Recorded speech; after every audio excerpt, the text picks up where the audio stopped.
Hello and welcome to episode 7 of 48 Hour Heroes Origin Stories. I'm your host, Kirk Nordenstrom, co-producer of the Seattle 48 Hour Film Project and the Montana 48 Hour Film Project. Today's guest is another person who I think exemplifies what Filmapalooza is all about and really exemplifies the spirit of the 48 in a lot of ways. His name is Chad Terry. He has produced both Albuquerque, New Mexico and the Denver, Colorado 48-hour film projects. And most recently, he's been working as a COVID compliance officer on the television show Better Call Saul. And he has some very good insights as to safety protocols and just thinking about other people's health on set and how we're going to move forward during and post-pandemic. So I met Chad at the 2020 Rotterdam right before the world went to shit. And I'd never met him before. Didn't really even know of him as a city producer because he hadn't done many at that point. But at Filmapalooza, we city producers have a little bit of a clique because there are a handful of us that go to all of the Filmapaloozas or many of the Filmapaloozas. And when we get there, we're the first people we see that we know, and we immediately glom together. But it's not an exclusionary clique by any stretch of the imagination. And he just stepped in and became a buddy to all of us. And he was in on our city producer Zoom meetings and very quickly just became a very good friend. So without further ado, I would like to introduce you to Chad Terry. So it really doesn't matter what you look like, say or do. I know that I had a cooler weekend than you. Welcome back to 48 Hour Heroes Origin Stories. I am speaking with Chad Terry today. So welcome, Chad. Hi, how are you, man? I'm doing good, all things considered. That's good. Yeah, all things considered is always the asterisk these days. Yeah, you have to put it in relative terms. Yeah, 100%. But you'll be, I don't know, either horrified or relieved to know that whenever I've been working on set, first thing we have to do when we show up is shove a Q-tip up our nose and 15 times each nostril, and that entire time I'm thinking of you. Aw, I appreciate it. I think moving forward, a lot of people are going to be thinking of me and thinking of picking their noses. So probably only a handful of people listening to this know who you are. So who exactly the hell are you? My name is Chad Terry. I am currently the city producer for Albuquerque, New Mexico. And currently, I just got off of working on Better Call Saul season 6, the series finale, as the health and safety manager. And I already jumped on a gig for a movie coming out called National Anthem, a little lower budget, but I stepped up a rung and now I'm the COVID compliance supervisor. Because these positions are not like union positions, every single show has a different title that they like. My personal thought and ideas on it is health and safety is a better title than like COVID, whatever. You know, there's pros and cons to both, but I like health and safety just specifically because that's my former work. I used to do health, safety, and the environment in the oil field. So it's, okay. Yeah, health and safety, and I'm a former EMT. And so all those things combine to what we're trying to do with protecting people on set. Yeah, I think the wording is important because going forward, even if we get COVID to an endemic state rather than a pandemic state, and it's a manageable thing, these protocols, I think, have to be, managed in perpetuity going forward. Yeah, a lot of it does. Just you take into consideration how long people work on sets and how many hours they're dedicating to it, how much sleep they're losing, how much stress everybody is under while you're making these things. Once COVID does come to a spot where we're living with it a little bit better than we are currently, we want to protect everybody from the flu or the cold. If you're showing up to work and you're sick, you can get other people sick, not just with COVID, but if you show up with the flu and they're like, well, I tested, so I'm not COVID positive, so I'm good to be here still. Yeah, but if you have the flu, we don't want to spread that on set either. Exactly. And so having some sort of a health safety department moving forward, I think more than what they currently have, I think would be good for the industry. Definitely. And call me biased, but it would keep me employed. Hey, that's good. As my brother would say, that's a good story. Exactly. And I appreciate it because I just turned 50 last year, and a couple of years back, I discovered that I have psoriatic arthritis, thanks to my paternal grandmother's genetics. Okay. And I have to take arthritis medicine to address it, so I can do little things like lift 5 pounds. Yeah. But one of the side effects is it puts me in the immunocompromised category. Okay. Not to a huge extent, but enough that if I get the flu, the first time I got the flu on methotrexate, it was terrible. It was when I get sick, I get hit hard. Oof. So since that diagnosis, I've been extremely careful about it. Like, make sure I get my flu shot and I keep everything up to date. And to see that as a regular practice on a set going forward, COVID or other, I think it is a wise decision. Yeah. Because I think immunocompromisation, I think that going forward, it seems to be a more commonly aware state for people at this point. I think so. A lot of people understand part of what we're trying to do, not only in the industry, but in the world is protect other people by protecting other people, you protect yourself from having COVID. Exactly. And that is how you protect other people as well. So exactly. It's forcing a mindset on us that I think has largely been absent, but crucial.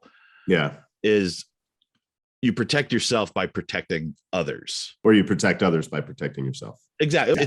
Yeah. Either way, like it goes either way. It is. It's all hand in hand. It's about thinking outside of just yourself. It's about thinking about how we live our lives. No matter what side of the political aisle you fall on with this stuff, we all live in a society and we all live together, and certain things we not only have to do, but there are other things that we should do to help take care of one another. Exactly. This is a good point to get into Filmapalooza. Yeah.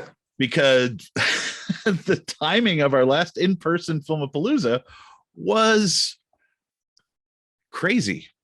Absolutely insane. It was absolutely insane. 2020, it was in Rotterdam. And you and I hadn't met before that. No, that was my first Filmapalooza. That was my first year as a city producer. I believe it was 2020. I'm pretty sure it was. When that all came about, I was super excited about it. I had never been, I might have dipped up into Canada and dipped down into Tijuana, but as far as like actual travel abroad, I don't have experience with that. I have a lot of travel in the States. And so I told myself I'm doing it no matter what. And COVID was, whether I was willfully ignorant or what, it was only this weird, it's in China. It's not anywhere near where I'm going. It's not here. And so I don't need to change my plans. I can go. And then I was using my map a lot. I was trying to search stuff up a lot because I flew into Paris. Let me back up a little bit. Okay. I think the idea of these interviews are to get to know us all on a little bit of a personal level. So when I became the city producer, right before, I remember exact timing or whatever, but I had gotten divorced. And then, so I had a little bit, whatever you want to call it, a little bit more freedom or a little bit more of a obstinance to be like, I am going to do this for myself. Mm-hmm. I deserve it. Damn it. And so I had gotten divorced. I got all my stuff together. I was ready to go. And somebody had told me, make sure you check your passport. If it expires within 3 or 6 months or something like that, they won't accept it. So I had to like really quickly get a new passport, got all my ducks in a row, and I was ready to go. And obviously a trip like that is pretty expensive. And a couple of weeks before, either a couple of weeks or a month before my flight left, I had lost my job. Ugh. And so I was like, I don't care. This is my time. I'm doing it. I'll figure it out. Doesn't matter. And so I went anyway. And we all had a blast. It was amazing meeting you guys and meeting you, and just having that sense of community that we had there. Just everybody was there for the same reason. We're all supportive of one another, and just meeting all the different filmmakers from around the world was great. So I'm like a broken record on this, in that Filmapalooza is pretty much my favorite time of year. Yeah. And the international Filmapaloozas are relatively new. So Paris was the first one in 2018, and Olivier knocked it out of the park with that. Yeah. But I've heard a bunch of people with stories. Yeah, that's where I met Indra for the first time, was at Filmapalooza Paris. Just happened to sit in front of her at the opening night screening with my wife. And, you know, we were buddies after that. And now we share a tattoo. Yeah, so great. And so I knew Hans and Jasper would pull out all the stops, and Filmapalooza in Rotterdam would be great. And it was. It absolutely was. And I got to reunite with Angela and Pierre from Nijmegen, and Chris Cherry was there. You know, my gang was there, which was great. And we added to the gang that year. You came along, and I appreciated that you just kind of stepped in with all of us. There's no pretense, just, hey, do the same thing. We have similar experiences. Yeah, you guys are my people. Let's hang out. Exactly. And I remember the Seattle team that year, the team leader didn't come. Two of the actors did. Okay. And their mom, because they're minors. And I was really bummed because the team leader, they had such a good film, and they had taken home numerous prizes over the 2 years prior in Seattle that they participated, but they came from Denver originally. Oh, that's right. Yeah, we talked about that. A team called Twisted Ladder. And I was super excited when they won Best in City, because in my opinion, as city producer and not a judge, we're never one of the judges. We don't participate in that judging. And I like that. Yeah, exactly. We're facilitators, and that's it. That's it. And I think they got robbed one year. I think the judges one year made the wrong choice and should have gone with Twisted Ladder, but didn't. And as city producers, we stick by the decisions. We don't say anything one way or the other. Once they're gone and we have all the information, sure, we could be like, I disagree, but whatever. Yeah. We're allowed to have opinions as long as we don't get in the way. Right. So I was bummed that they couldn't be there for it, but they were moving back to Denver and had family issues and really just didn't want to chance COVID. Yeah. Because this is at the point where, you know, it was in Italy, but it hadn't spread north into France at that point yet. We actually had just a small handful of cases in a suburb of Seattle. Okay.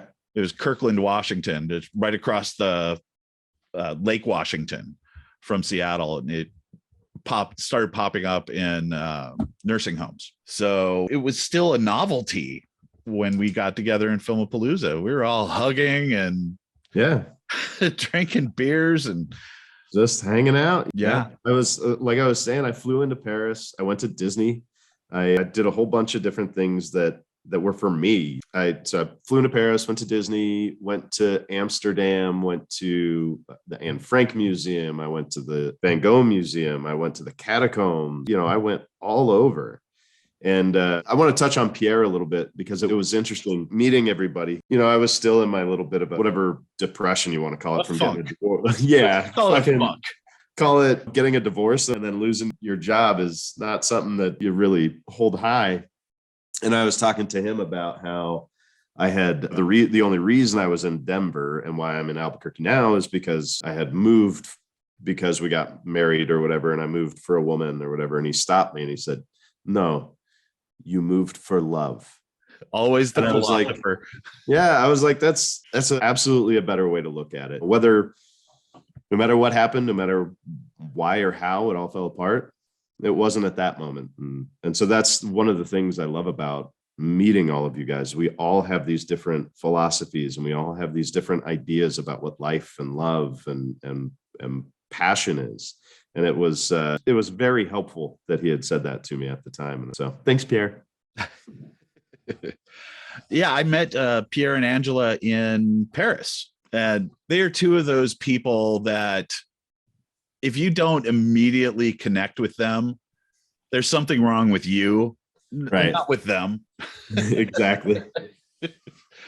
They recently stepped down from the 48 after Oh, did they? it was 8 or 10 years of doing it. So, and I believe those two, they'll be the people that are still at Filmapalooza as long as it's appropriate for them to be able to get there and all that. exactly. Stuff. And we want that.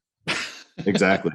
Yeah. That's, So, I know if I travel to Europe, if I'm in the Netherlands, I'm going to seek them out. I'm going to seek Wouter out. I'm going to seek Indra out. Exactly. All those guys. Yeah. Just be like, hey, I'm in town. I don't want to get a hotel. Can I sleep with one of your guys' place or jump between? And, you know what I mean? Yeah. Indra and I were joking that I text her almost every day because, we're tattoo pals and she's a little sister I never had. Yeah. And she's a delightful geek. And she is. Yeah.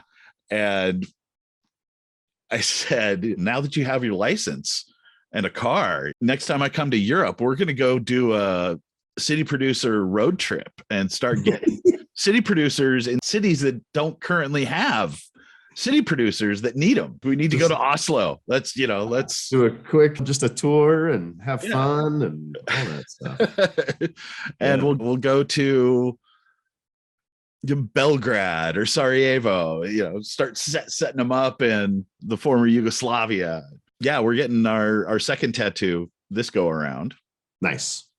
And we're inducting Dino from Atlanta into the club. He wants to do it. He is hardcore about it. I can't wait for him to be at Filmapalooza as a city producer.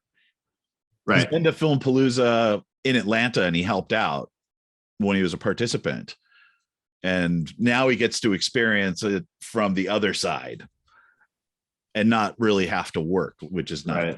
Right. We met him through our Zoom meetings that we had pretty regularly early on in the pandemic. And those were a great lifeline. Those were it was super fantastic cool conversations. I was working on a show called Naomi in Atlanta. And so I was actually able to meet him. Like we went out and had dinner and stuff like that. And it's an interesting thing because I transitioned into film as a full-time job because of COVID, because of all this stuff. And so to be able to go into any city that I work in, if I need to find people to hire, my first stop is one of the city producers. Because the job that we're doing right now isn't a union job. You don't need to be a part of the union or anything like that. And so you can get a lot of experience and make contacts on set and get yourself into the business. And that's what I've been able to do for a handful of people here on Better Call Saul. They work with us, and then the props department is like, well, I need somebody. Hey, can I borrow your guy for a day or two? Absolutely. They get a couple of union days, and then they're like, hey, they need me for like longer. Can I go? Absolutely. That's the whole point of what I want to try and do is get our job done. But also if I can get those connections made for other people and get them into the industry, get them into the union, I'm always going to do that.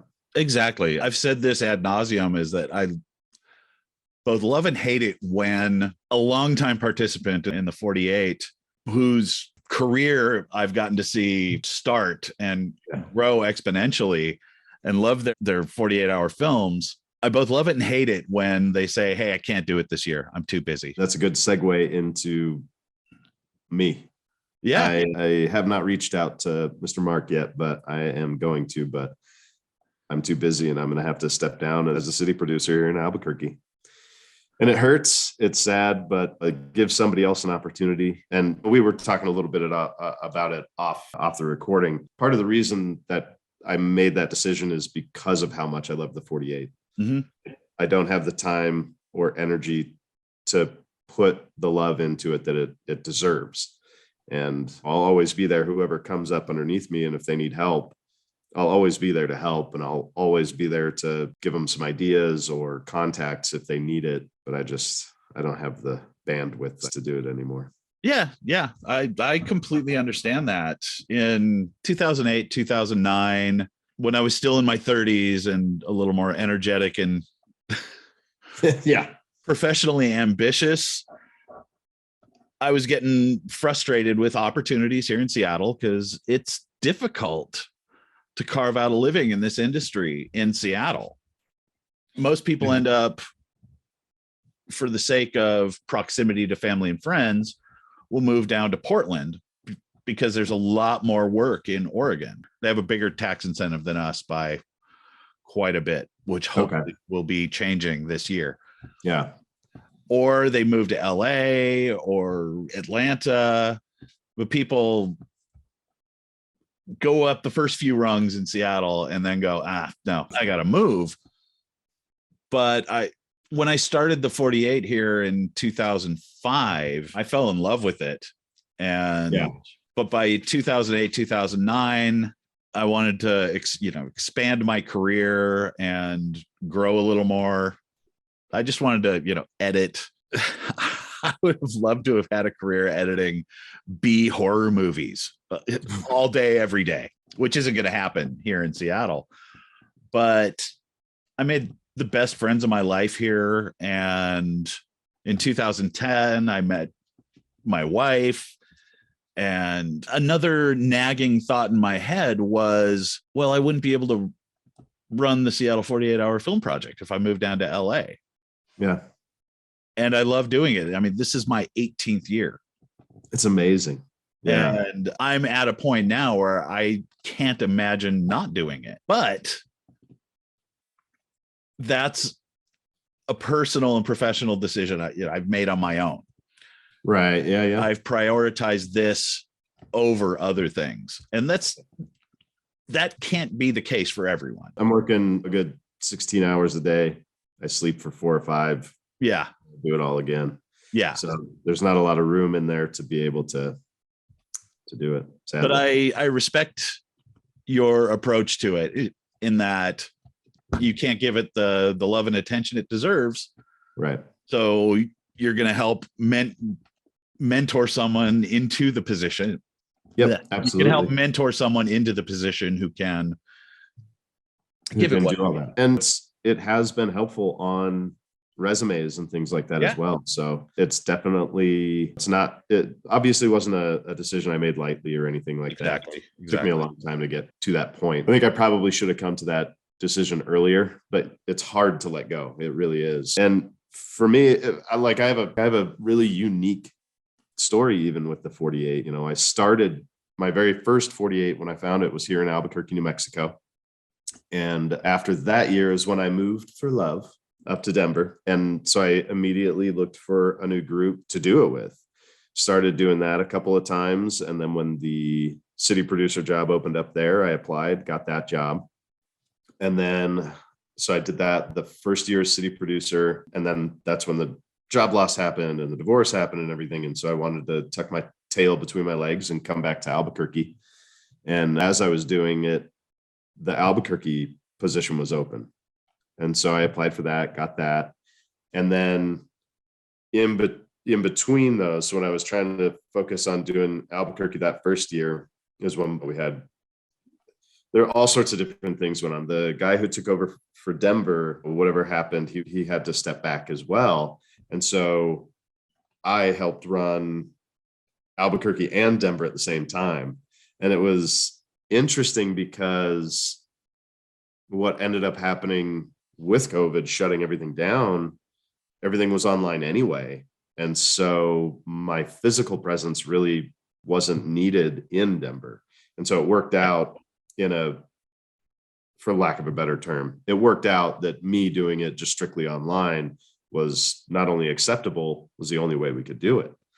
And then we got somebody else on board up there in Denver. Then we did Albuquerque again this year. So although I've only been doing it since 2020, I have one plus an extra one in that middle there. So I've done 5 of them, I guess, in a span of 2 or 3 years. Yeah. It's interesting. It's hard. And I think that's one of the most amazing things. It's a producer job. It really is. It's not just something that gets handed to you and is here, call this person, go take this step, now take this step. It's you are producing something. Yes. And so all the complications that come with that, they really are. Any sort of hiccup or speed bump or difficult thing helps you become better suited to work in the industry, better suited to make your event bigger and better the following year. And you just build on that every time. I've developed skills doing this that I never foresaw having to need in the first place. Right. I have an editor's temperament. I'm primarily an editor. That's where I make, the bulk of my income. And we tend to be a bit of a solitary lot. We like to be in our cave and dark room, hunched over at the computer. Exactly. Yeah. And you have to be social when you're a city producer. Yeah. And I can't say I'm a total introvert. I'm definitely not, but I'm also definitely not an extrovert. I'm an ambivert that kind of tends toward introversion. And as a city producer, you have to talk to people all the time. And there are certain diplomatic skills I've learned how to break something to someone gently. You miss the line of dialogue. The prop isn't in it. You didn't handle the character correctly. 1 second over. That one's brutal. It's only happened to me once where it was just frames over. And one of the coolest things about our community as city producers is we have this network of people, not only headquarters, but we do have a network of people that we can reach out to as well. If we've got let me get a second opinion really quick before I talk to these people. And I actually asked Walter to help me out on one of them because I was like, I can't tell if this is that 1 second over or not, or if it's on the dot. So I sent it to him and he checked it out and he was like, they're on the dot to the frame. They used every single second. I was like, right on. And I think a lot of people, sometimes they forget it is a competition. It's not just something that is like, oh, make it however you want. It's here's the competition. These are your guidelines. Once you're outside of the guidelines, you're no longer in the competition. And it's a really hard thing to be like, you did X, Y, or Z incorrectly, and that's why you're no longer in the competition. And I always try and tell people it is a competition. You want to win. But at the end of the day, if you have something that's up on screen, you've already won. Exactly. You made a film. It's difficult to make films. And when you make it within 48 hours, it's even more difficult. But the reward for having that at the end of the day should be always worth it. Exactly. And it's a fine line that we have to walk as city producers, because we want people to participate as a personal growth experience, as a fun experience, and downplay the competitive nature of it a little bit, but it is a competition. Yep. And Mark always says it very well in that you just said, if you complete a film in a weekend, you've already won. You're going to get screened, and the chances of going to Cannes, that's like winning the lottery. You really got to be at the top of the game, because the competition at the top of the 48 is pretty fierce in terms of quality, not in terms of interpersonal competition. Right. It's just about the actual films that come out. at Filmapalooza in Rotterdam when we went, and I was watching because that's when we see all the winners from around the world. Just watching some of these things, I'm like, it's amazing what products come out of this. It's unbelievable. Yeah. The best Seattle has ever done is we got third internationally for the 2014 film I, Charon, and it went to Cannes, and the top two films, of course, were Dutch and French. What are you gonna do, huh? Yeah, I mean, anyone who's listened to all of these has heard the stories of fucking French and the Dutch, man. So good. And they're just genuinely nice people as well. I know, they're the nicest people you want to punch. Yeah. And that's part of what I like about a competition is just shit talking. And so even if a film I have made is not, and I'm aware as I'm watching the other people's films or whatever, I still love finding the film that I like the best and like going up to that group and just being like, ours is going to blow you out of the water, even though it's completely obvious that it won't. It's so much fun to just interact with one another, have that camaraderie about what we do and what we love to do, and just have fun with it. There are times where people are really disappointed with not necessarily how their film turns out, but with the results of judging. And you have to talk them down, and you have to tell them this is art is subjective. This is part of why I have most of my judges I leave as, what's the word I'm looking for? I don't know. Anonymous. Not because I'm trying to hide anything, but when I took over Denver, there was the person I took over from had told me that's probably a good idea to do that, because we did have an incident where someone reached out, found one of the judges and was like attacking them. And so I decided to do that. Up until this year, I gave everybody the name of one of the judges because she was one of the supervising producers on Better Call Saul. Oh, nice. And so here in Albuquerque, having a judge like that is not only someone who is very in the industry, somebody whose standards are very high. Saul is, it's amazing the standards that they have on that show. And no matter how your film lays on that subjectivity, someone in that level saw everybody's films out of Albuquerque. And exactly. I think that gives a lot of people that boost of, oh my God, it's being seen, quote unquote. So I did my best to get that person, and they had a lot of fun. And her name's Trina Siopi. I think that's how you pronounce her last name. But so she was one of the judges last year, and she had a lot of fun doing it. Yeah, in Seattle, I give the judges the option of anonymity or not. And if one judge wants anonymity, I extend that to all of the judges. Okay. So it's an all or nothing. And a lot of times they say, yeah, it's fine, whatever. But if one person says, no, I don't want to, then I don't announce who they are, because I want to respect their privacy. And I'm just excited because for our horror event the last 2 years, I got to have Charlie Benante, the drummer for Anthrax. Oh, cool.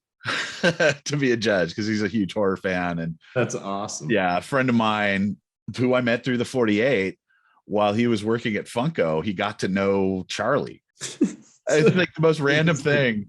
All right. Summer of 2020, Dima Levinchuk, he was working at Funko at the time, and he occasionally asked me, hey, you have some spare time to help me out with something? I'm like, yeah, of course. And he asked, you ever heard of a band called Anthrax? And my jaw dropped. Yes, I know who they are. I've been listening to them since before you were born, dude. That's 15 to 19 for me. Just Anthrax. Love them. And I got to work on 2 videos for a virtual metal fest in Europe, cutting to all Zoom recorded, home recorded video of 2 classic Anthrax songs. And when I started getting the footage, like, holy crap, there's Scotty and on my screen. Oh my God, there's Frank. There's Charlie, there's Joey. Holy shit. I've made it. I was just in heaven. Yeah. And then I had another moment like that a little later in the summer, because during the pandemic, all these musicians were doing these cool preserve their sanity cover projects. Right. And Charlie actually put out an entire album of them. They're amazing, absolutely amazing. One of the songs he wanted to do was a U2 song, and it was City of Blinding Lights. And so he and, strangely, his nephew, Frank Bello, who's the bassist for Anthrax, they're huge U2 fans. And Charlie had been teaching himself piano, and they wanted to cover this song. And they got Mark Osegueda, the vocalist for Death Angel, to sing on it. And he did a spot on Bono. It was amazing. But the first mosh pit I ever went into when I was 15 was at a Death Angel show, in Mountain View, California. And I'm texting with the drummer for Anthrax, the drummer and bassist for Anthrax, and the singer for Death Angel. And my mind was blown. 15-year-old me would not believe this. They're the nicest guys, and just being able to get Charlie as a judge was great. That's awesome. And as busy as he is, that he took the time and took it seriously was such an honor for me. And we tend to skew a little younger in the 48s. So a lot of them have no idea who Charlie is. Right. Yeah. There were a handful of the older participants who were like, no shit, Charlie Benante watched my video. And it feels good. It really does. Yeah. So I hope we have so many places around the world that it's not possible for every city, quote unquote, celebrity judge. But when we can do it, I know that our city producers love doing it, because when you think about it, someone like Trino or someone like the drummer guy, like, they didn't start where they're at. They had hopes and dreams, and they had to start from the bottom as well. And a lot of the stuff that we do, a lot of us are like, as we're making our 48-hour films, I know that when I was participating, it was a way for me to continue to make films, to continue to act, to continue to produce, even though I spent all my time in the oil field doing work, and so I don't know, just having that connection, because you have those judges, and I think that they take it so seriously because they know what they're watching is their former selves. If only somebody saw me when I was at this level, and I think that's part of why it's exciting for some people. Yeah. And I can't remember what year it was. It must have been 2015. We had two young women who made an amazing film. And I had a very well-known local indie producer here in Seattle, Lacey Leavitt, she worked on like all of Lynn Shelton's films and was part of that subset of now legendary Seattle filmmakers. Lacey's amazing. Lacey's absolutely amazing. And I had her as a judge. And she loved the film that Abby and Kira made. And when I told her that they were teenagers, she was floored. She was absolutely floored that teenagers could make something this complex and nuanced. Yep. Which is, as we move forward, when the 48 started, obviously I wasn't there, but when it started, it was, I think they talk about like people handing in VHSs, like cassette, and the technology that has grown from the beginning of the 48 to what it is now. There are some teams that have brand new iPhones and they film the entire thing with that, and it has cinema quality. Yeah. So the technology has advanced as what am I trying to say? Like, you could have this wild idea and this dream of making whatever you're going to make, but at the beginning of the 48, like, there's no way to really capture that or do it well or whatever. But with the technology now, that's not a hindrance anymore. I mean, big fantasy with a dragon or something might be a little difficult, but you could still do it, really. Yeah. But it's a really low bar for entry, which is amazing. And I started out in the industry. I switched careers in 2001. I was working in web and print design and events and working in a cubicle farm and just drinking way too much. And I hated it. And when I got laid off in April of 2001 from a good paying job at what I thought was a stable company, but it turns out it wasn't. Turns out. And I was thinking of moving back to the Bay Area then. I'd only been in Seattle for 5-6 years at that point. My roots weren't that deep yet, but I still had great friends and I wasn't quite ready to move back to the Bay Area. And I saw this 40-week program, certificate program at the Seattle Film Institute, and I studied photography in college. So I figured, why not? This seems like the next step in photography for me. And that was 2001, 2002. And Final Cut was a new thing. And it's crazy because everything was still standard def and mini DV tape. And watching it evolve from that to what we have now is Cinema 48 and people shooting on black magic cameras that are 4K cinema quality that cost $1,500. Yeah. I have 2 iPhones, one for personal and one for business. And my business phone has the best camera I've ever owned. It's insane. Yeah. I think it's amazing. And like you said, it lowers the bar of entry. And I think that's what we want in the 48.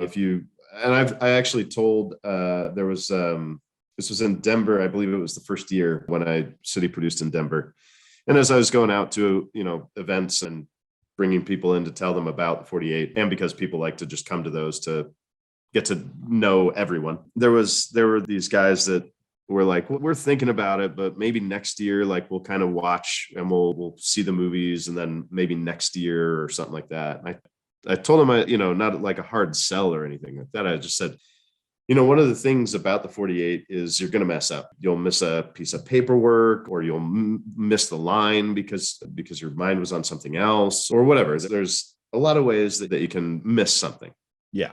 And so I said, so rather than waiting till next year to start that process, participate so that you can learn and grow from there. And the next year get better, and the next year get better, and the next year get better.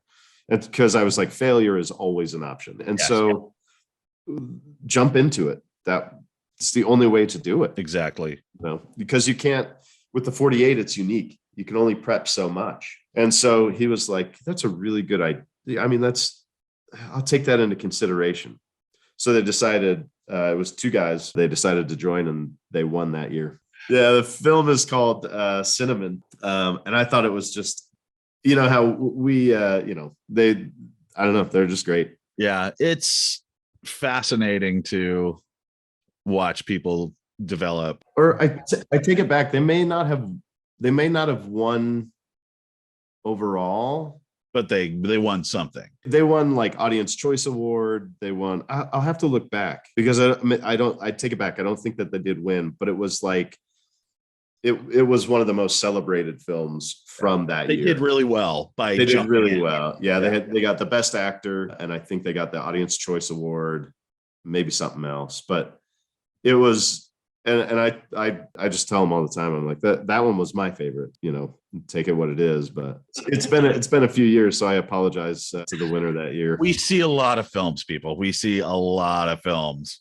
We do, and the years kind of overlap But I want to get back to this film by the 2 young women, Abby and Kira. When Lacey watched it, and I told her it was made by 2 young women, 2 teenage women, she was floored, absolutely floored, and asked, "Can I have their contact information? I want to take them out for coffee and talk about film and career in film." So I contacted Kira and Abby and said, "Hey, Lacey Leavitt wants to talk to you." And they're young enough and indie focused enough that they recognized the name and were blown away. This woman who has no obligation to reach out to him offered to. And that's an opportunity that I love being able to sponsor to the filmmakers. Because that's what we do. We're here to facilitate. Exactly. That's it. You know what I mean? The community itself is amazing too. There was an issue again in Denver, I believe it was the first year. There was because sometimes our website has issues and it goes down. Not our fault. We're not the ones doing whatever. It happens. And so as we were filming over the weekend, they couldn't access the website. So the paperwork was like, they couldn't print things out or whatever. And there was someone on another team who had everything saved into a file. Like rather than just picking every time they need it from the website, they download everything and they just have it. That's smart. And rather than somebody not being able to get a waiver or somebody not being able to get X, Y, and Z, and then their film is disqualified for one reason or another, she made sure everybody knew, and we shared it on our Facebook page and everything, and emailed people like, if you need this, boom, here it all is. And she didn't have to do that, because sometimes somebody might want to be like, oh, well, I can get an edge if 4 or 5 of these people drop out because of something. But the idea of what we're doing, trying to help everybody to be their best, even when you're a participant in a contest, that I think is amazing. And those are the stories I love being a part of and hearing about, and just what our community is. Exactly. It is a community, and I'm in the same boat with you. I enjoy nothing more than seeing people reveling in filmmaking together. My favorite thing at a screening, a lot of times at a screening, I don't sit through the whole screening because I've watched everything and I'm stressed out and I'm tired and I'm afraid I'll fall asleep in the theater and start snoring. Yeah. Which is the exact opposite effect I'd want people to have. But I will, for the last 1 or 2 films, I'll go sit in the front row because I have to get up on stage and talk and bring people up. And I won't even watch the film. I'll just watch the audience behind me. And you just see everyone's smiling and laughing, and you see someone nudging someone else like, hey, that was so funny. Yeah, it's such an amazing feeling to create a platform and a community and an event where people can celebrate each other's hard work and achievement. Because once the weekend is over, the filming weekend, everybody is tired, everybody is frustrated, and working in film as a job as well. Like when you're on something, it's a lot of hours, you're very tired, and by the time you're done with it, you're just like, I'm done with it, I want to be done with it. But then you rest for a little bit, and then you get to see it. That excitement is back, and you know, and you see what all that frustration and that hard work and all that pays off for. And that's why we do it. Exactly. Chad, it's looking like our time is about up. Ooh, yeah. I got to go move a bunch of wood chips from the front yard to the backyard.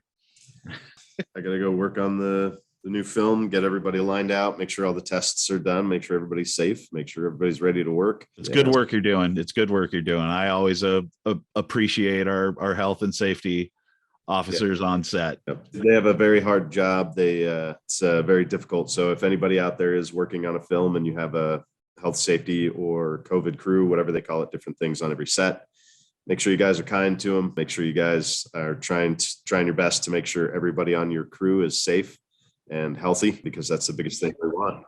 Say thank you. Yeah, that'd be nice. Thank you costs nothing, and it means a lot to people. It does. One of the most recent sets I was on, our COVID officer, he was a firefighter in addition, an EMT. And every day going in, he'd hand me a test and say, come back in 15 minutes. And I'd always say thank you. And at the end of the day, say thank you. And if I was out wandering around, say, can I get you anything from craft services? Yeah. Can I get you a cup of coffee, soda, whatever? And they should always be like, no, I appreciate it, but we don't want to hand things off a lot. And I appreciate it. I have some hand sanitizer, but I did basically on set, always drenched in it. Yeah. One last anecdote. My first on set gig during the pandemic was an Amazon event in November and December of 2020, again with my buddy Dima, who hooked me up with Anthrax.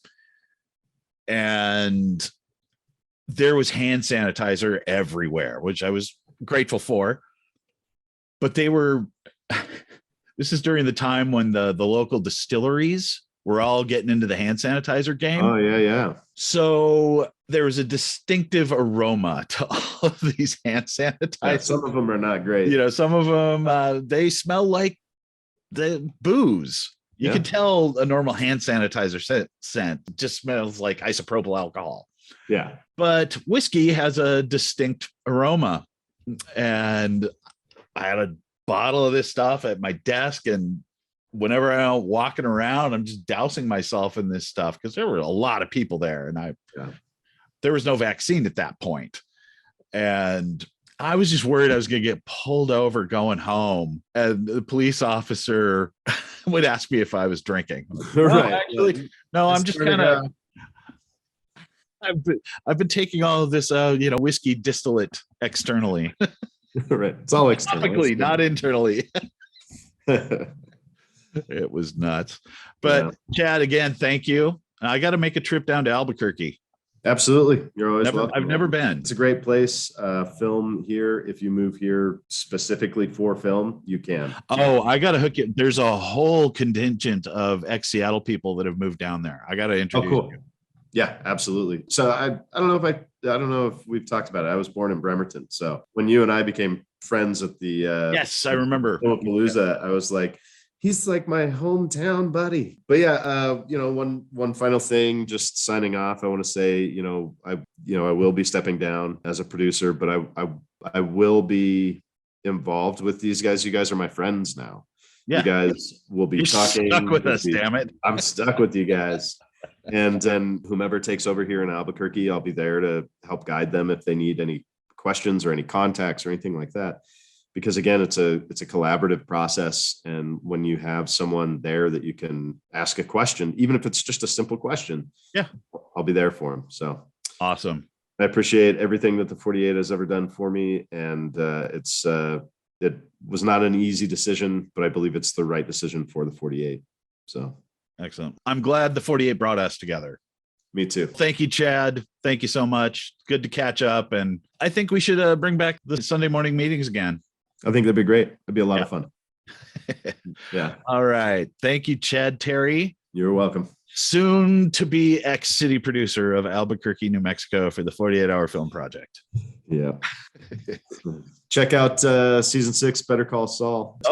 Enough.